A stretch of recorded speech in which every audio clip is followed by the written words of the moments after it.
you ready to come and have a quick look at these YouTube pieces? Yeah, what do we have here? These are the design vlogs for Headphone 1 and Phone 3. Okay, let's Ready, have a look. ready for YouTube in a couple of days. 721 days. That's how long it's been since we released Phone 2.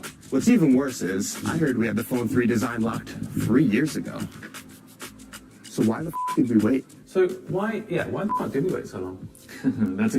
Before we get into that, I want to talk about why we're here today. Today we're launching 2 new products, Headphone 1 and Phone 3. It's been highly anticipated within our community. But before we go forward, I want to take a step back to talk about why we started this company, where we've been in the past, where we are currently, and where we're going in the future. Please, I mean, the stage is yours. You know, we're in a really strange moment. For the first time in decades, people fear technology. Technology feels more like a trap than a tool. We also remember a time when tech used to feel fun. It felt optimistic, full of possibility when we were just a little bit younger. So we asked ourselves, what if we could turn back the time and feel that way again? So we started with design. We felt like all the products had gotten pretty boring, pretty iterative. And then we also tried to translate that hardware product design language into software with Nothing OS.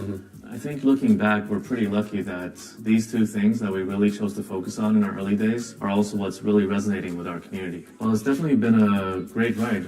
We're still around. It's been 4 years. We've shipped millions of products. We've done more than $1 billion in revenue. And I think what's better than that is that we have a brand that people feel inspired by. So yeah, I think the inspiration comment is totally valid, like the community we've built, fan renders that come our way. Yeah, community is one of the things I'm most proud of. We took a very different approach. We're just really building with them. We created the community edition last year that won the IF Gold Design Award. We have thousands of community members as shareholders. We even have a community member in our board. Sometimes it gets kind of awkward because all the feedback gets shown to the entire board, but I think it keeps us honest. The second thing that I'm most proud of is that we managed to create a design language that's resonating really well, very iconic, very jarring, which I think is good. You know, if you launch a product and nobody cares, nobody comments, then nobody's going to get it. It doesn't, like, you're not making any impact. And this might sound a bit strange, but the third thing that I'm most proud of is that we're still around. I think we've proven that we're here to stay. We've actually built really hardcore capabilities. We built a machine from end to end, from like taking a concept of a product all the way through to shipping, not just shipping in one country, but across the entire world, and not just selling the products, but then also being able to service the customers. Like, that's a very strong machine, and that powers everything that we do. That everything that you see today is because we've built these really solid foundations. So these would be the 3 things that I'm most proud of. Should we have a look at the rest of the video then? No, I wasn't finished.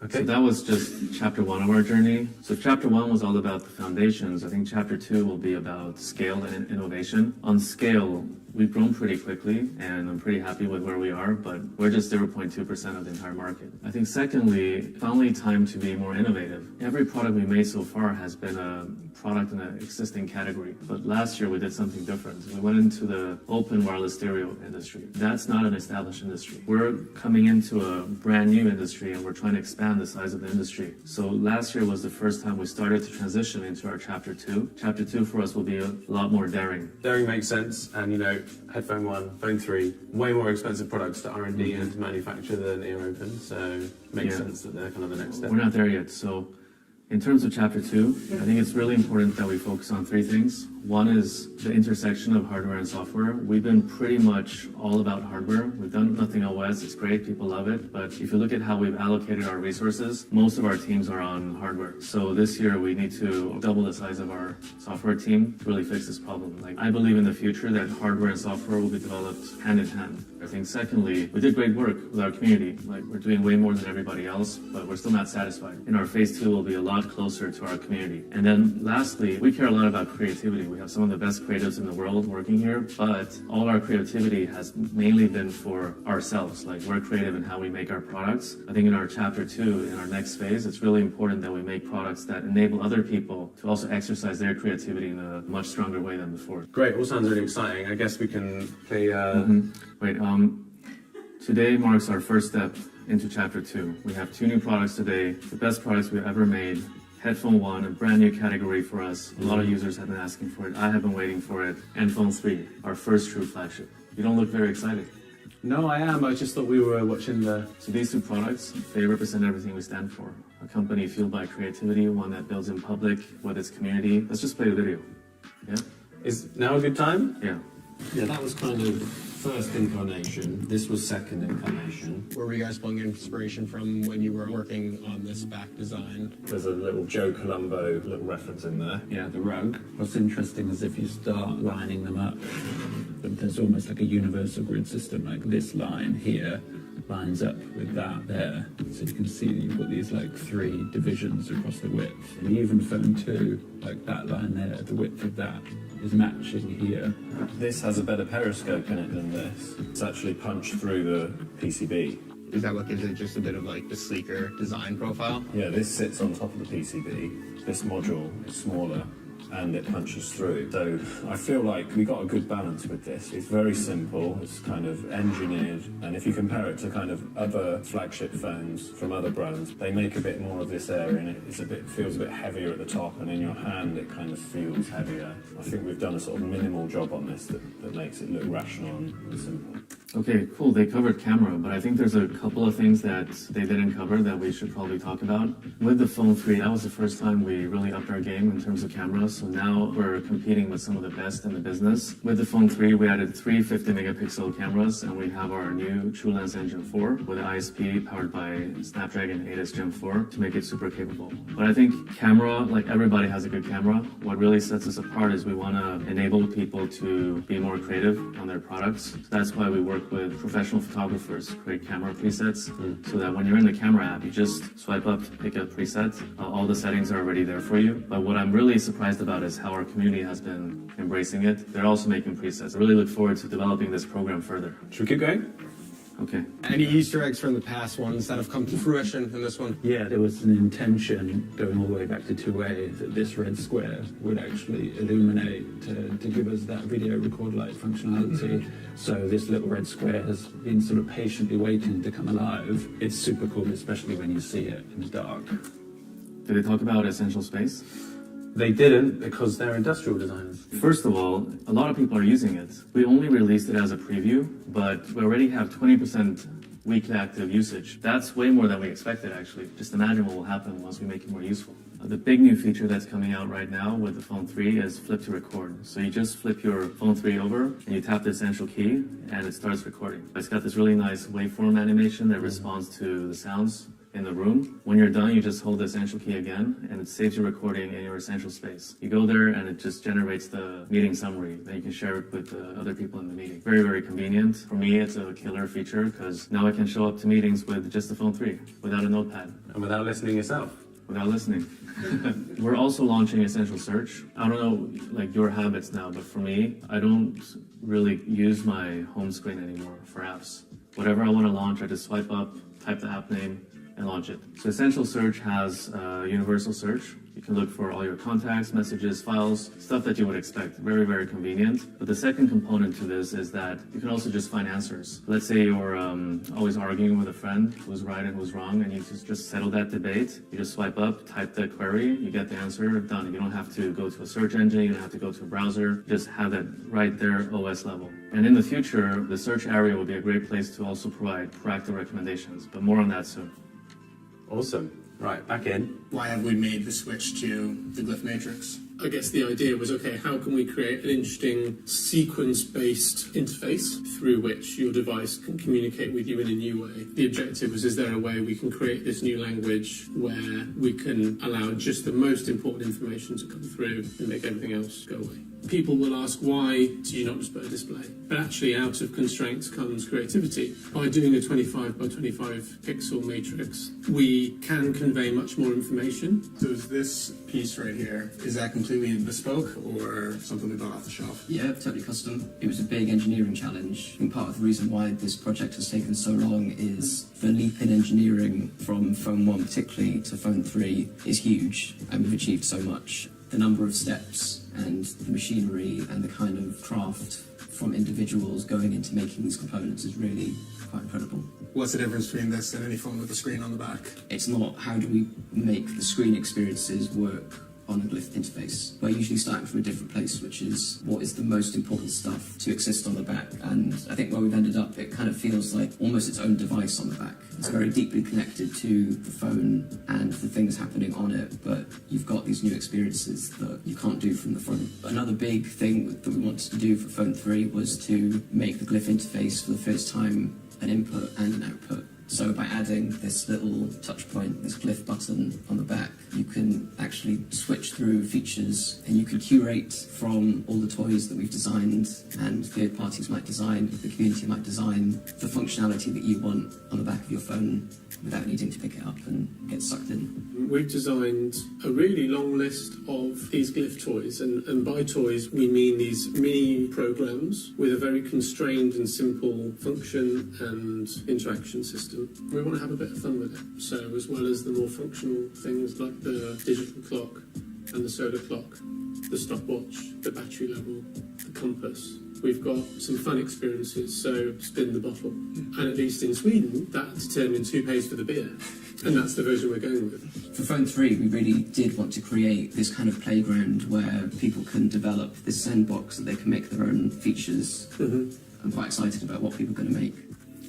Later today, we're going to be releasing the Glyph SDK for our community to be able to build their own Glyph toys on the Glyph Matrix. And we've also been working with a couple of our community members on Glyph toys that are available right now. We have the Magic 8 Ball, we have the Leveler. Yeah, shout out to the group of 5 people who helped us put those together. Can't wait to see more.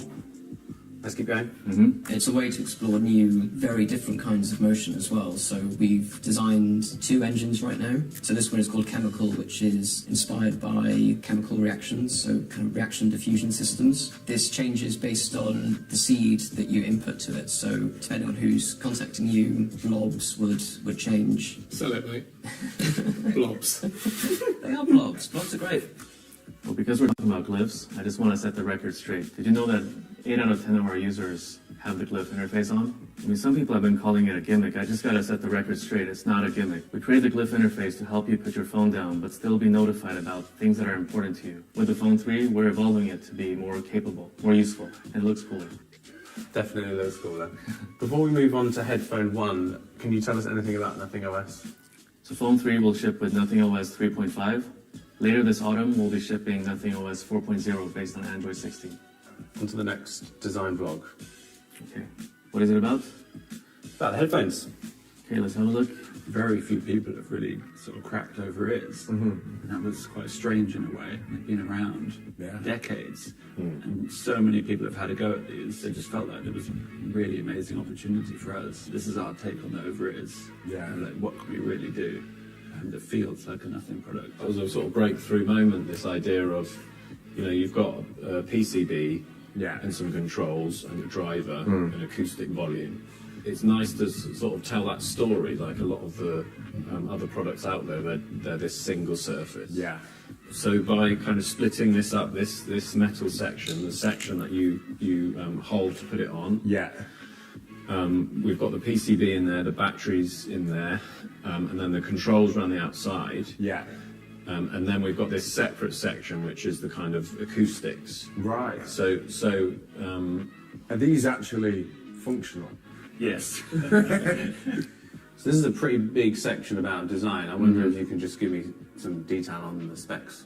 Yeah, I have a few things I want to share. First, on battery life. It's really important to have good battery life, especially when you're going on long journeys with these products. Without the noise cancellation, it lasts up to 80 hours, and with noise cancellation on, it's 35 hours. The second thing I wanted to mention was spatial audio.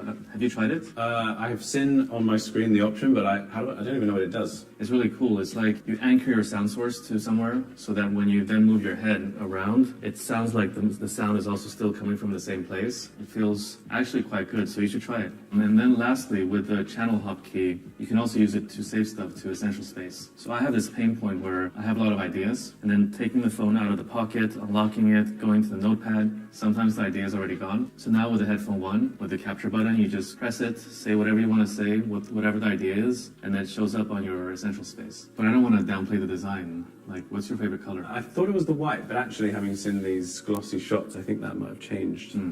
I like the white. All right, well actually the next section is all about color, material and finish with Lucy, so let's take a look. Okay. When we were bringing all of these different materials together, aluminium has this natural sort of silver colour, and we wanted to make sure that that felt right with essentially solid colours elsewhere. As you can see, it's got so much visual complexity. For us, the whole point is that this feels harmonious as an object when you look at it. So this tone of grey that's here on this top deco is the same as here, Right.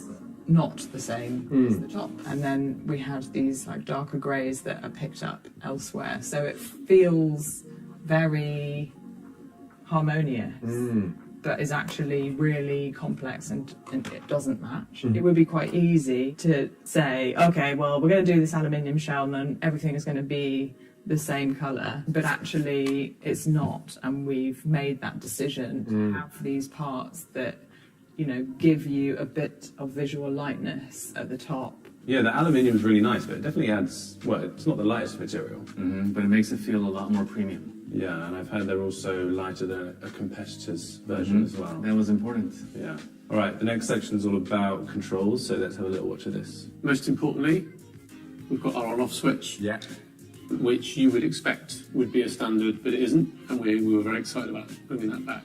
We also have our volume roller, which allows continuous control of volume, and it also clicks to play and pause music, and you can hold it to trigger the active noise cancellation. We also have what we call the paddle, and that is a really lovely way to primarily skip forward with music and skip back, but also on supported services you can actually hold it and scrub through audio. We've got a Bluetooth button, obviously, we know what that does. Lastly, we've got this button on the face of the product. Oh, when I use other headphones, it's always a bit confusing, like what buttons does what. There's so many like multi-function buttons. I think we really solved for that. Yeah, and they're super tactile, and from my experience, reaching up, very readily available. And they all feel different. Yeah. So what do you think are the videos? I think they're good. You know, Headphone 1 and Phone 3, they're the most ambitious products we've ever made, and they're a sign of where we're going as a company. Why don't you give people some insight on pricing and availability? Should we just flash it? I mean, there's a bit of a meme at this point, isn't it? But I wanted to take the moment to say thank you to everybody watching. I know many of you have been following us for the last couple of years and supporting us from the sidelines. We're just getting started and we can't wait to build a future together with you. And also a big thank you to the Nothing team who've worked really hard to pull together our most ambitious launch. I think it's time to do a party. Yes.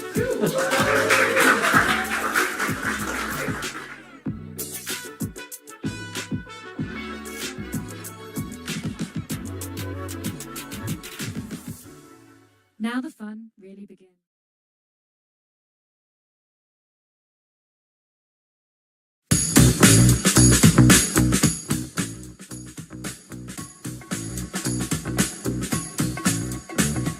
Used to be a good girl, did as I was told.